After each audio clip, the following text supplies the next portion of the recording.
সম্প্রতি দেশজুড়ে নারীর প্রতি সংঘটিত ধারাবাহিক সহিংসতা, নিপীড়ন ও সাইবার হয়রানির প্রতিবাদ এবং আন্তর্জাতিক নারী দিবস উপলক্ষে ন্যাশনাল সিটিজেন পার্টির এই বিক্ষোভ সমাবেশ। গণ অভ্যুত্থানের পর দেশে নারী নির্যাতন, রাস্তাঘাটের নিরাপত্তা সহ নানা ইস্যুতে কথা বলেন জুলাই আন্দোলনের নিহত ও আহতদের পরিবারের সদস্যরা। এই আন্দোলনে আমাদের হাজবেন্ডরা নিহত হয়েছে। তারা এই দুনিয়া থেকে যাওয়ার পরে আমরা প্রতিনিহত, প্রতি পদে প্রতি জায়গায় আমরা হেনস্থা হচ্ছি।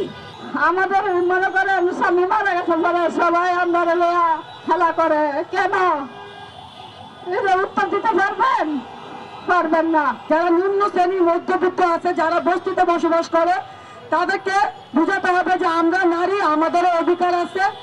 বক্তাদের দাবি, নতুন আইন করে বিচার ব্যবস্থা এমনভাবে ঢেলে সাজাতে হবে যাতে আর কোনো নারী নির্যাতিত হবে না। এই সরকারের শুধুমাত্র গ্রেফতার নয়, হাইকোর্টের মাধ্যমে সর্বোচ্চ বিচার নিশ্চিত করে বিচার প্রদান করাটাই জনগণের সামনে দেখানো দরকার। রাষ্ট্রীয় কাঠামোর জায়গা থেকে আমাদেরকে সজাগ এবং সচেষ্ট থাকতে হবে যাতে এই কাঠামো আমাদের সাথে প্রতারণামূলক আর কোনো আচরণ করতে না পারে।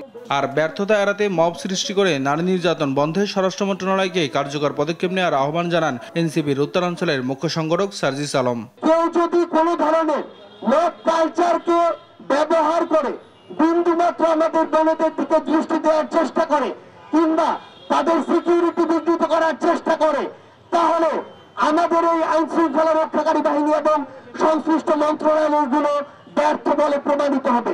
কেউ যাতে ব্যক্তিগত বিশ্বাস অন্যের উপর চাপিয়ে দিতে না পারে সেদিকে আইন শৃঙ্খলা বাহিনীকে সজাগ থাকারও আহ্বান জানান সার্জিস আলম। নিয়াজ মোরশেদ, দেশ টিভি, ঢাকা।